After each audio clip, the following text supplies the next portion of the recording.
As part of the BBC's 60th anniversary celebrations, Roger Snowdon presents a nostalgic review of the legendary heroes from the golden age of radio. Dick Barton and All That.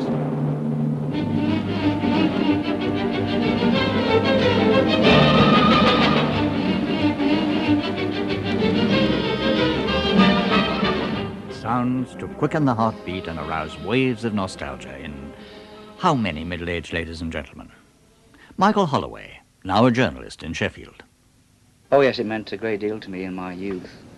I remember I lived in a small town in the Rhondda Valley when I was about 12, 13, something like that. I took my brother, younger brother, who was a couple of years younger, down to Pontypridd for the afternoon. It was in the holidays.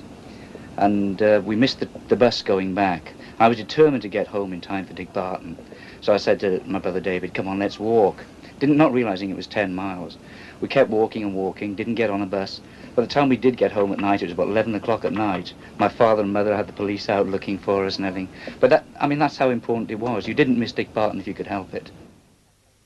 Dick Barton was, of course, the first daily serial thriller on radio. It was intended for general listening, but the kids quickly made it their own. Bob Lewis was 13 at the time. The street used to empty, regardless of what sort of state the game of cricket was in or football. Dick Barton was coming on at 7:15, and that was it. The game stopped and everybody cleared off to listen to Dick Barton. Now, Jock! Yep. And one for you, Carl! Chuck him out of the radio cabin, Jock! Stop, Barton, otherwise I... Outside! The door, Jock, quickly! Lock it! What now? SOS. You operate the key, I'll give you the message. Quickly, then. Chair against the door, quick! I'm sending out SOS. Position approximately 5530 north. 1 west. Stolen radium aboard Viking ship flying Norwegian flag. Police agents in danger. They're firing at the lock. All right. Well, I got that out. Repeat. Here they come. Come away from that transmitter or I shoot the girl.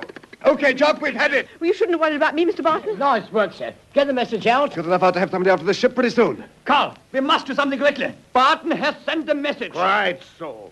But when the police or the British Navy arrive, there will be nothing to support the truth of the message. You must dispose of all these people, as I've told you, with the exception of Barton himself. But when the police arrive? When the police or the naval authorities arrive, you must tell them that you picked up Barton. He was the only survivor from the crashed seaplane. But he will... His brain is affected, hence his crazy messages in Morse. But Barton is not mad. He's perfectly sane. He is quite sane at the moment. But by the time anyone arrives on board the ship, he must be quite mad. We must arrange that now. I did not work in a hospital for nothing.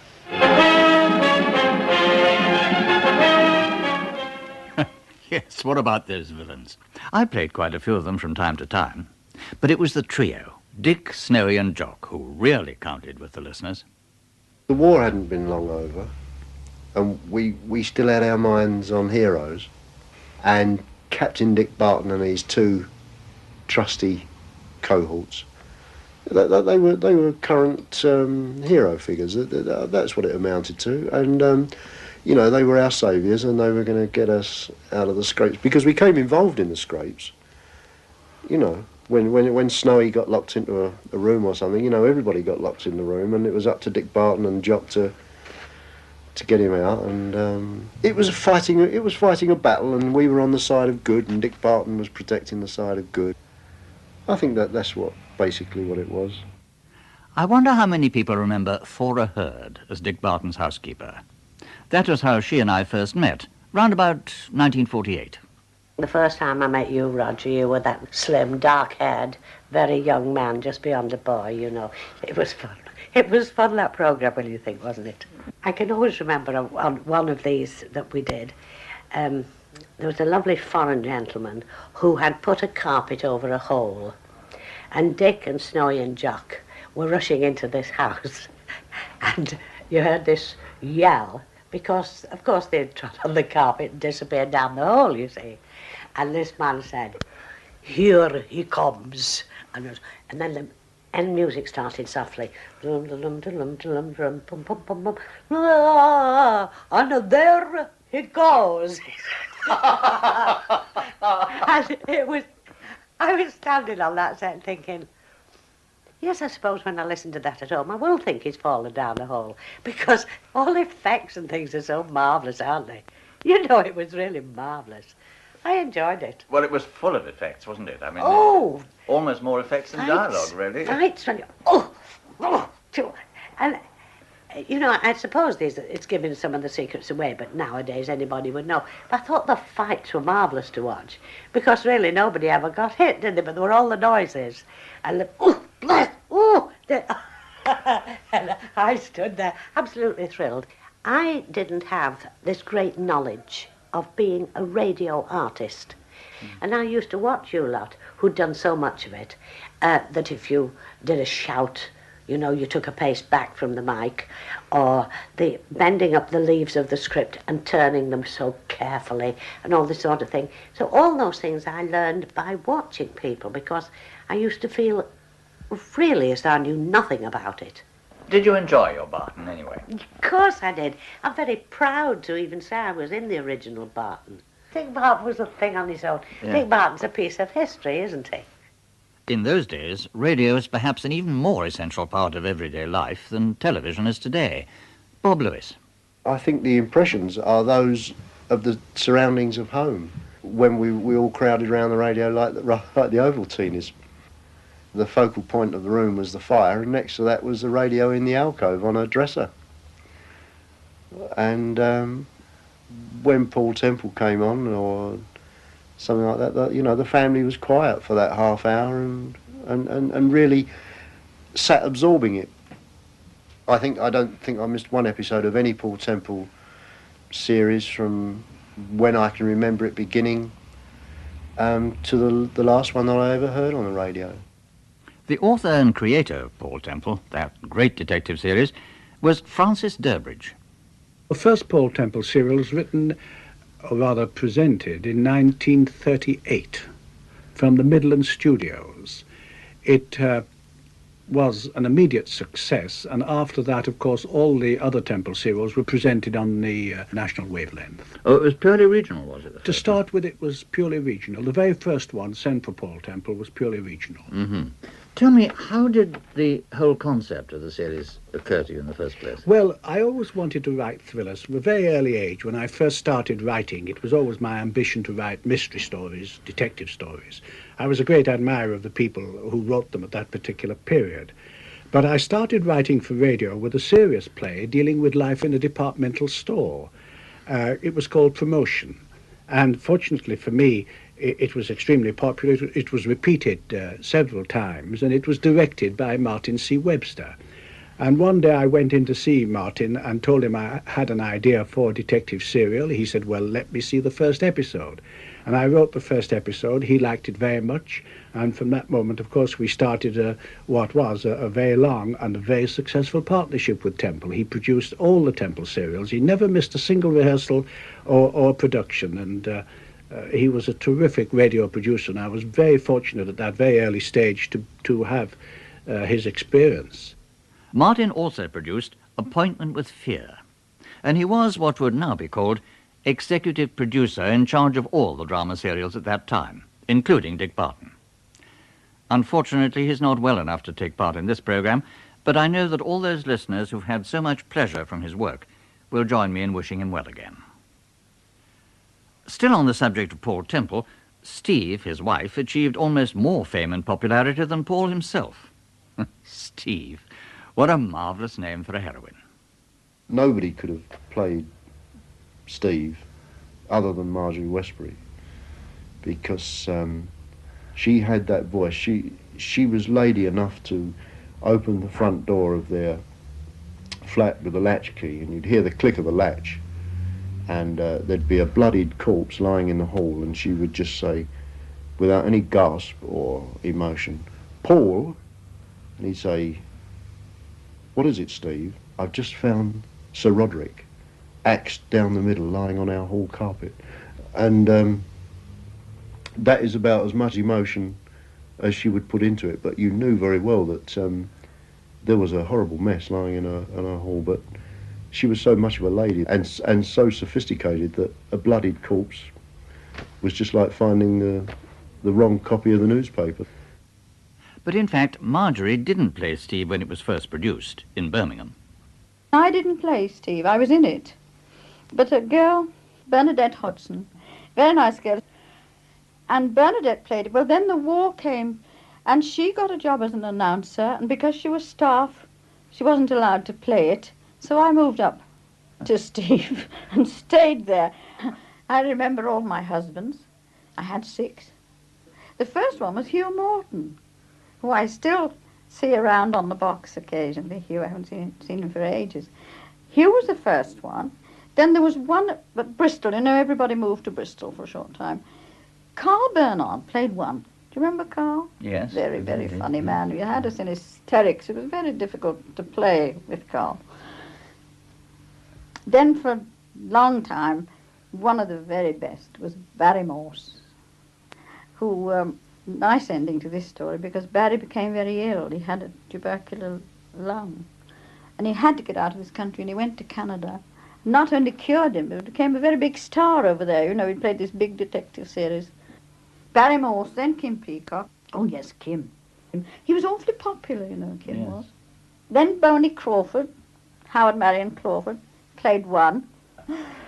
And then, of course, Peter Cook, who just ran out for the rest of it with me. We just went on and on and on for years. I think I may say, with all due modesty, that it did work up into an audience sort of affection for Paul and Steve, because they were a very happily married couple.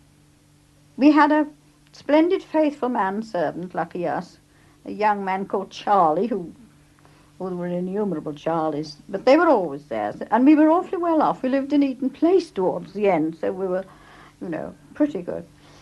And there was all this nice, comfy chat and a lot of badinage about how much I paid for my hats and that sort of thing. And then in between, they'd get dragged in, perhaps over a restaurant. They'd get dragged into somebody and say, you see that chap over there?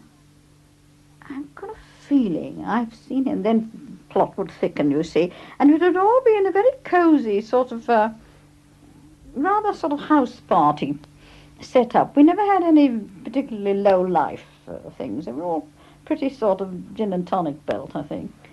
And that's how they built up. And as I say, each episode, you say, gosh, that's that fellow. Or else we had to go to some house to do something. And we would always ring the bell and be a deathly silence. The door would open. Another body, you see, we'd fall over a body. And so it went on. There was a running gag about my intuition, you see. Because he used to work it all out and said, don't be silly, darling. Don't bother your little head about this. I'm supposed to be awfully pretty, you see. Don't bother your pretty head about this. Just leave it to the men, you see. And I said, well, I've got a feeling. And I was usually right. Not always, but that was one of the things. And I suppose women listeners like to think that the little woman sometimes got it right, you know. Here's a short bit from an episode in the last series. It was called Too Young to Die. Paul's gone out, and Steve's alone in the flat when Charlie, the manservant, enters. There's Mr. Stone from the Pentagon Garage. He'd like to have a word with you, Mrs. Temple. Oh, dear, but I'm just going out. All right, Charlie. Right. Mr. Stone. Oh, good morning, Mrs. Temple. Good morning. I'm from the Pentagon Garage in Cumberland Street. Mr. Temple's hired a car and asked me to deliver it to this address. Oh, splendid. Just in time, Mr. Stone. I was going to ring for a taxi. Oh, good. Then I'll see you downstairs, madam. The car's on the other side of the road. Thank you. I'll be down in a moment. Here's the key, Mrs. Temple. The logbook's in the cubbyhole with the insurance certificate, just in case you need them. Thank you. Can I give you a lift anywhere? Very kind of you. Which way are you going? Towards Piccadilly. Oh, no, thank you, Mrs. Temple. I've got to go down to Kensington. Goodbye. Goodbye.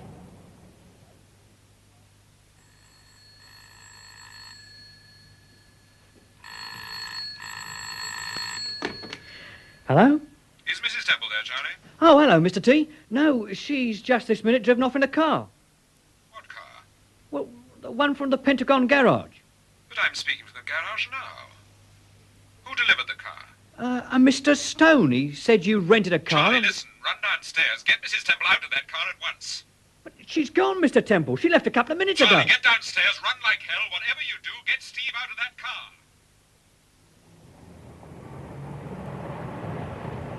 Mrs. Temple! Mrs. Temple, hold on! Charlie, whatever's the matter? Mr. Temple on the phone. Well, jump in, we're moving. You've got to get out the car. But I can't leave it in the middle of the road. For heaven's sake, get out. Mr. Temple sounded desperate. All right, all right. What's going on? You can't leave a car in the middle of the road like this. I'm sorry, officer, but you see... Madam, you're obstructing the traffic. You'll have to move that car immediately.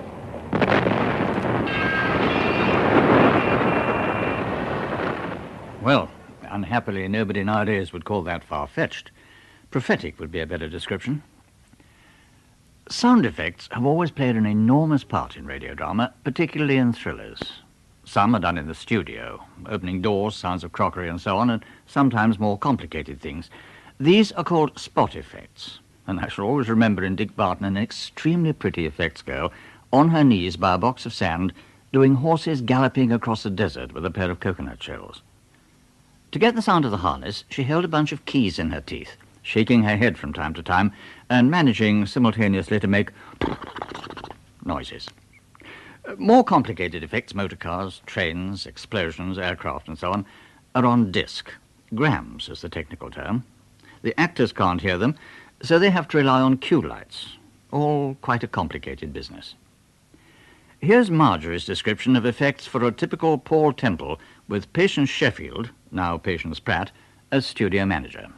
Patience in those days in Temple was on grams, and she'd have 8 turntables, 8, no tape recorders, no pre-recorded anything. Now suppose we were in a sequence in a car. Paul and I would be in a car, one disc, coming along nicely, change down. Paul, there's a corner. I was always interfering, slow down for the corner. Then there'd be something, then, God, he's going to hit us. Another car coming, another disc, you see. The crash on a disc. Send for the police, send for the ambulance coming on another disc, this, that and the other. And I've known her have 8. And she never missed a trick, single-handed. And of course it was great fun for us. We had cue lights, the old green light on a stand. We were practically cross-eyed on a page like that. We'd have 12 lights on a page sometimes. Marjorie Westbury, one of radio's really great leading ladies.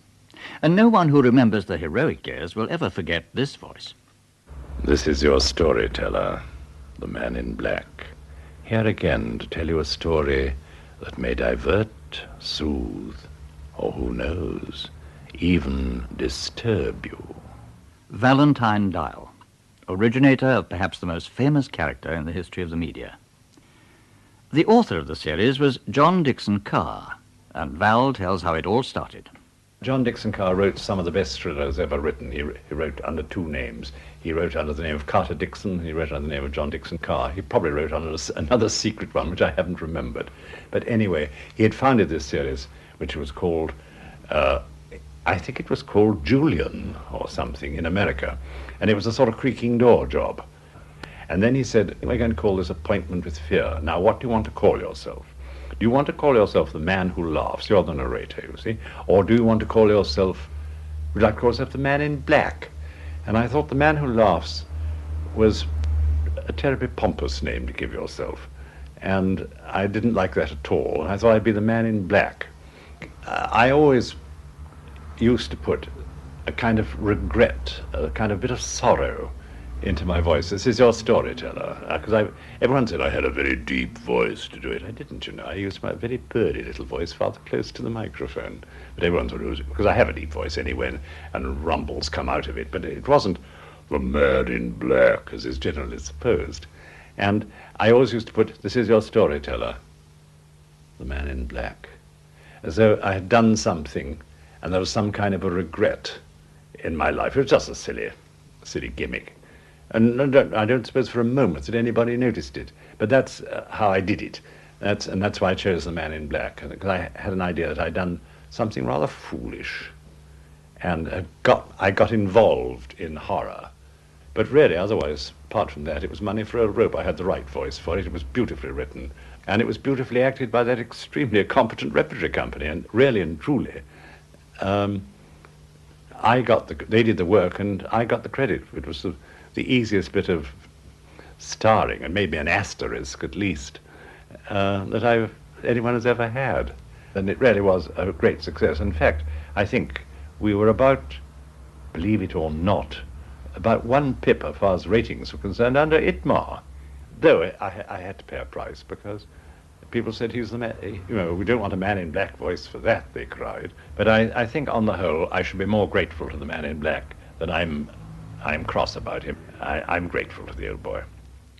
One of our dearest and most talented colleagues in those days was the late, much-loved Griselda Harvey. You know about Griselda Harvey's scream, which I consider the finest female scream that has ever been heard. And there was a lady came up to me and said, outside the studio where we were doing it, a lady came up to me and said, "Oh, Mr. Dyall, I do enjoy the appointment with the Fair so much, but will you tell me, is Miss Harvey in it tonight?" And I said, "Yes, she is. Does she scream?" And I said, "Yes, she does." "Oh, Miss Harvey's screaming. I must warn Auntie." Well, Auntie, you've been warned.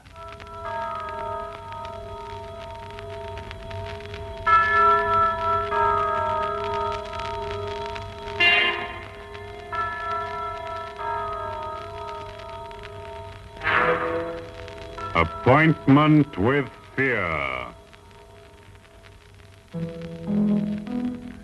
This is your storyteller, the man in black. Here again to bring you another placid evening in our Far Side series, An Appointment with Fear. The Clock Strikes 8 by John Dixon Carr.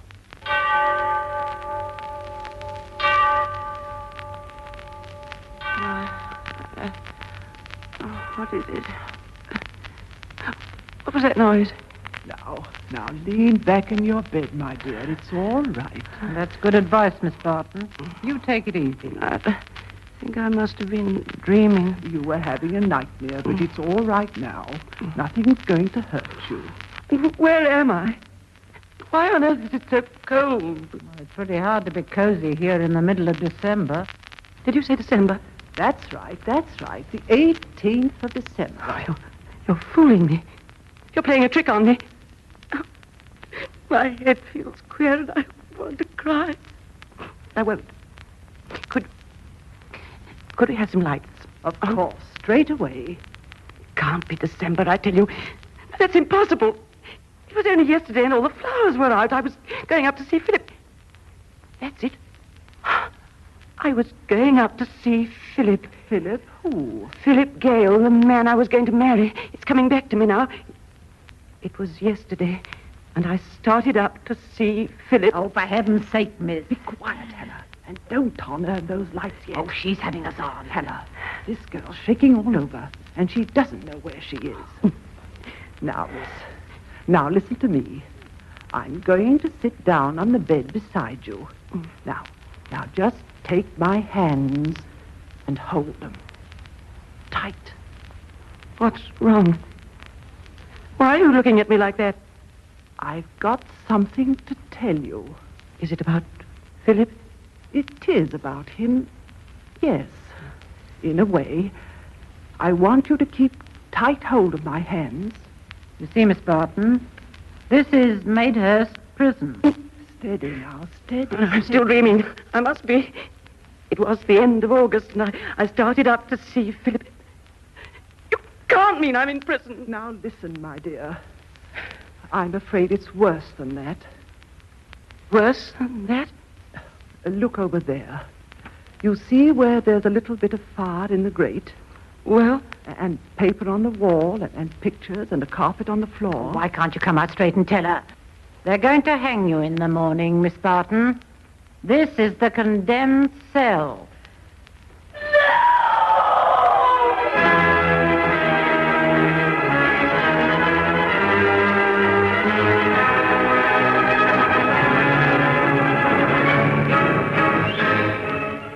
The famous Harvey's scream, on a very old record. Miss Barton, by the way, was not related to Dick, and you'll be glad, though probably not surprised, to know that thanks to smart detective work, she was reprieved by the Home Secretary and snatched from under the very nose of the hangman. Talking of detectives brings us to a remarkable character who, despite a long series of astonishing deductions and acts of bravery, remained to the end a mere constable. PC 49. And after all, that was probably very true to life. In most spheres of activity, sycophancy plays a far larger part in personal advancement than ability or concrete achievement, and 49 was certainly no sycophant. These programs were done not by drama, but by a variety department. The producer was Vernon Harris, who came from a career as a Shakespearean actor with the great Sir Frank Benson to write comedy scripts for the Bandwagon series with Arthur Askey and Dickie Murdoch, and just before the war started, joined the BBC staff as a producer. Vernon remembers how PC-49 began, soon after the war. This would be 1947, I think. Yes, 1947. There was a writer in London, an Australian. I think he'd been a journalist in Australia. Alan Stranks, his name was. And he introduced himself to me one day and said that he'd got an idea for a radio series, which a sort of comedy thriller thing. And I liked the idea of it, because it was about a young copper who'd been a public school boy, I think, Archibald Barclay Willoughby. Nowadays that sounds frightfully corny, doesn't it? But it was funny at the time, and he'd come through the Hendon Police School and been sent to his first posting. And this was the basis of the story. But, of course, the first problem I had was who played PC-49. Well, strangely enough, only 3 or 4 weeks, I think it was, before Alan had come in with this story, I'd done a radio version of a Cochrane musical at the Adelphi Theatre called Bless the Bride. And I was particularly struck by a young man who was playing the sort of second juvenile in it, who, instead of giving his Adelphi Theatre performance, which most of the rest of the cast did, came down and close to the mic and gave a much more intimate performance. And I thought at once, well, that's a bright young fella to realise the difference between playing it out at the Adelphi and playing it in front of a microphone in the studio. And I docketed him in my mind as a useful young man. So that was PC-49 fixed. Well, then I had to find his girlfriend, Joan Carr, she was called, his fiancée. And for some reason, I could not think of the right actress for it. I couldn't think of anybody. And I went home one day and I said to my wife, I'm very bothered about finding this young woman for PC-49. And she said, well, look, I was listening to the radio this afternoon and I heard a play. And just before the play came on, the announcer said, we have to announce with great regret that Miss whoever it was has been taken ill and at the last minute is unable to appear in this play. This, I may say, was a live broadcast, not a recording. But fortunately, we've been able to find a young actress who stepped in at a moment's notice to play the part without any rehearsal. Her name is Joy Shelton. And my wife said she was wonderful. She can't have had time even, I shouldn't think, to look through the script. And she didn't fluff, she didn't falter, she gave a lovely performance. I said, that's the girl for me, I think. And the next day I sent for Joy and she walked into the office and I knew at once I'd found my Joan Carr. Joy remembers taking that part over. It was an appointment with fear. She was at home washing her hair when the emergency arose, and she dashed down to the studio and played the part with a towel round her head. But until I told her, she didn't know that that was why Vernon cast her as Joan Carr. It's incredible. I never knew that story. Isn't that fantastic? Yeah. PC-49 ran for 5 years. And for all of us who took part in it, not only the regular characters, but the odd crooks and villains and policemen and so on, there was something rather special about it. PC-49 to me was sheer heaven. It was lovely. Vernon Harris was a smashing man to work for. Well, you knew exactly what to do. He was absolutely meticulous to timing. He knew exactly what to do, and you felt safe with him. It was an atmosphere of people together, wanting to be together. Brian had a lovely quality. He wasn't an actory actor. He was a real person, lovely person. And I think it was the personalities that gelled. There was Leslie Perrins, Eric Phillips, the four of us every week. Leslie used to breed dogs. He was marvellous. He never made any money out of it because he used to look after them so wonderfully that You couldn't possibly make money the way he did. It's almost looking back. It's like in a different age. It's almost as though it never happened. To me, it was absolute magic. It was so much part of my life, and it was a very important part of my life. And I miss them all terribly. I'd love to be able to see them all again. But Joy is the sole survivor of that famous team of 4. Here they are in action in a piece called The Case of the Black Diamonds. What the blazes? Archie, quick! In the bathroom. He tried to grab me. Stand aside. Good Lord. Are you Tom Black? I am Tom Black, all right. I heard you coming. All right, Black, I'm a police officer. A cop, and eh? I'm taking you into custody for questioning in connection with Nobody's taking me anywhere till I finish the job I've got to do. You've done enough already. You better go quietly. Be careful, Archie. Keep your distance, or I'll serve both of you like I served these 2 out there. Put that chair down and don't be a fool. Keep away, I say. Keep away. All right, chum, I'm coming in there to get you. Then it's me or you, copper. Got you, you swine. Not yet. You haven't tried it for size. You haven't got a chance, copper. You just haven't got a chance. The open door, just at the end of the passage, sir. I wonder if 49's arrived yet. Listen. He's here, all right, sir. Yes, and by the sound of things, he's in trouble again. Come on, Sergeant. Here's all I got left, chum. For Pete's sake, 49, what do you think you're doing? Plainclothes aid. 49 reporting, sir. Who's there in the bath, Constable? And who are those 2 people on the floor outside? The gang who pulled off the diamond robbery on the 855, Sergeant. I rather fancy... Go on, man, Don't be a brute, Inspector. Can't you see he's out on his feet? Quiet, Miss Carr. I rather think you'll be charging this fellow with the murder of the ticket inspector. Archie, mind. The bath. I'm coming, someone. Oh, Archie. Well, I'll be... What do we do with them now, sir? Better turn on the cold tap right and bring them round. Oh, no. It'll be a pleasure, sir. What the... turn it off. Turn it... let me out of here. Let me out of here.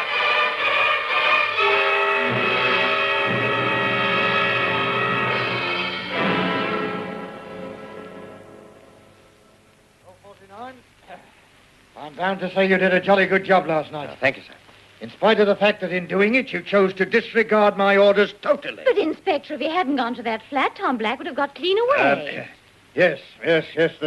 There's no doubt, 49, that thanks to your observation... And his deduction. Quiet, Joe. Well, yes, his observation plus his deduction... To say nothing of his courage. Quiet, Joe. Miss Carr, who's supposed to be commending this man, you or me? Well, you are, Inspector, but I must say you're not overdoing it. Quiet, Joan. Now then, Miss Carr, a little more respect, if you please. All the same, she's quite right, Sergeant. It took a great deal of pluck to tackle that maniac. No, more luck than pluck, sir. Oh, well, luck, pluck, deduction, or observation, whichever it was, it resulted in the capture of the gang who did that train job. By the way, 49, I've had a word with your inspector, and I fixed it for you to have a further 48 off. I think you've earned it. Oh, thank you, sir. Thank you very much indeed. Isn't that wonderful, Oh, Joan? marvellous, but we'll keep in close touch, Inspector. Keep in touch? What for? Well, you never know. Something important might crop up, and where would you be then? Quiet, Joan. Where would I be? Yes, without Archie and Oh, me. my Sunday helmet. What? Get them out of here, right? Get them out before I... Out you go, Miss Carr. Just going, Sarge. Cheerio, Inspector. Come along, Archie, darling. Good morning, all.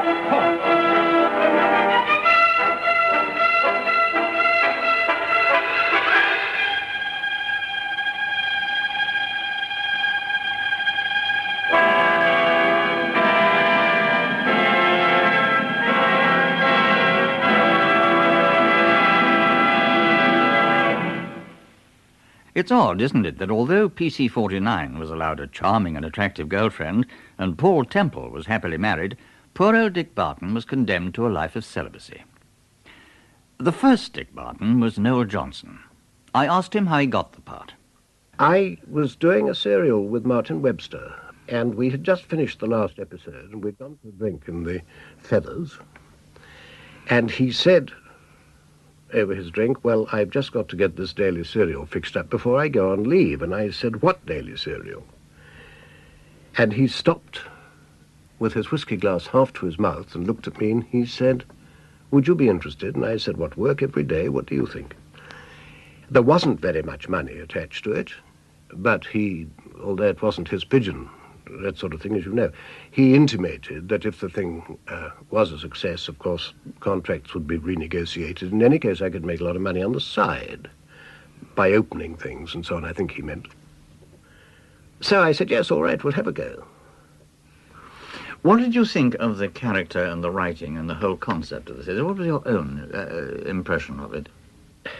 It became difficult because when the children latched onto the programme to such a degree, dear Auntie BBC suddenly had a great sort of cleaning up thing, and out went the girlfriend, and out went drinks and so on, and he became a sort of pure character. Not that he was ever anything but good, but he really became almost unplayable. That I could cope with. It was funny, in a way, when you had villains going into milk bars and so on, because nobody must ever go into a licensed house. The powers that were at the BBC had drawn up a set of 13 rules to be observed by the authors, and perhaps they went a little far. Barton's violence must be restricted to clean socks on the jaw. The refinements of unarmed combat taught to British commandos cannot be practiced by him or by his colleagues. Barton and his friends do not willingly involve innocent members of the public in situations which would cause them to be distressed. For example, a motor car cannot be requisitioned for the purpose of chasing bandits without the owner's permission. Barton has now given up drink altogether. No reference should be made to its existence in the Barton circle. Sex, in the active sense, plays no part in the Barton adventures. But this proviso does not rule out the possibility of a decent marriage, not involving Barton personally. Swearing and bad language generally may not be used by any character. This ban ranges from bloody through God, damn, and hell to ugly expressions heard in certain conversations, but not considered admissible for child usage in middle-class homes. Neither Dick Barton, his colleagues, nor his opponents may, under any circumstances... And so on. Not, on the whole, calculated to make life any easier for either authors or performers. But, as Noel says... This was all right, but I was getting increasingly tight, and nobody else, apart from the features department of the BBC and some of the regional drama people, I was getting no other radio work. I was getting no other work at all. And you must remember, we were only on in the winter. All through the summer I was free. And the money, which had been suggested to me might be renegotiated, well, it was by about £1 or £2 or something or other. In point of fact, I wasn't getting enough money. And they wouldn't budge. So I left. Noel was followed in the part of Dick by Duncan Cass, a quiet, charming man in private life, but typecasting in a sense. Duncan's hobby, if you can call it that, was Antarctic exploration. He, in turn, was followed by Gordon Davis. Snowy was played by the late John Mann, and Jock was Alex McCrindle.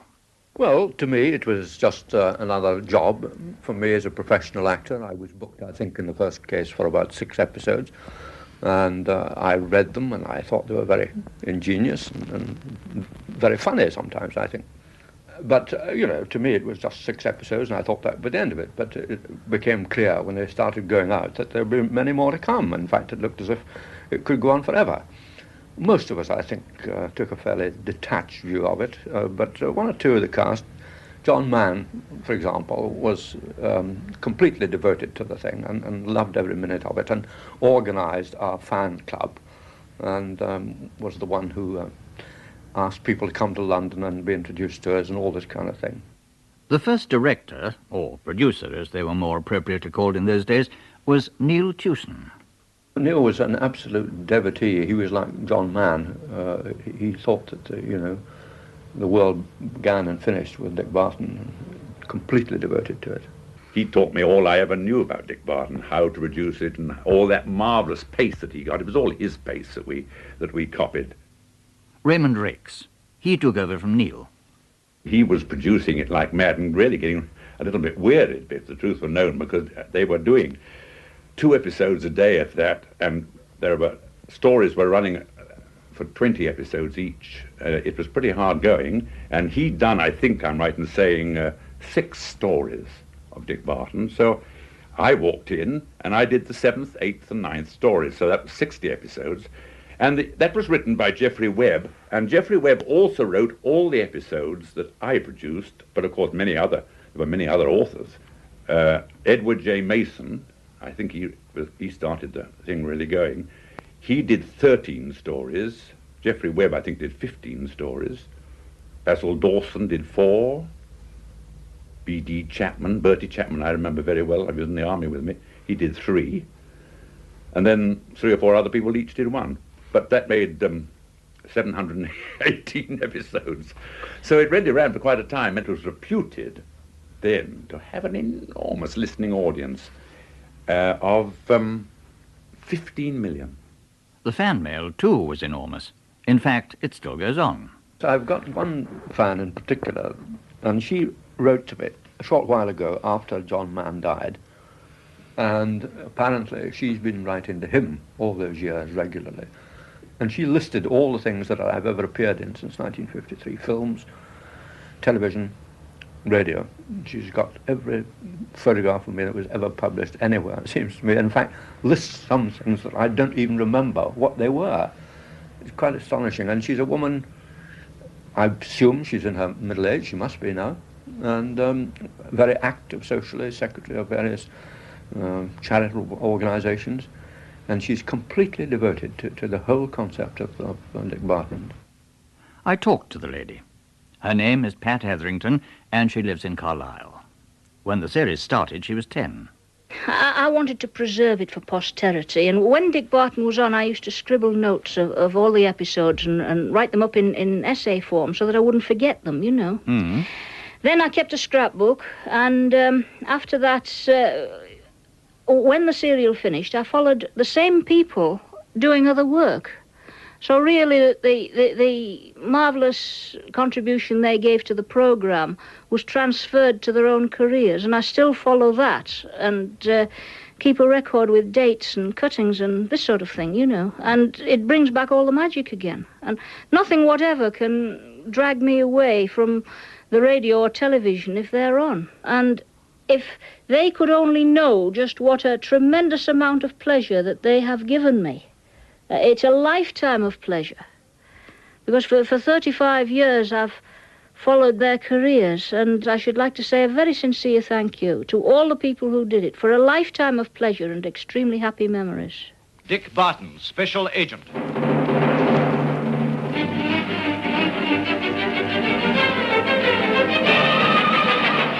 Dick Barton and his friends with a small naval task force have followed Aldo Weimar to his iceberg fortress in the North Atlantic. Dick, Snowy, and Jock, each in charge of a launch with naval ratings, now set off to make... Dick Barton and All That was compiled and presented by Roger Snowdon. You also heard the voices of Francis Durbridge, Valentine Dyall, Vernon Harris, Pat Hetherington, Thora Hurd, Michael Holloway, Noel Johnson, Bob Lewis, Alex McCrindle, Raymond Raikes, Joy Shelton, and Marjorie Westbury. The BBC rules were read by Ronald Badley. The producer was Graham Gauld.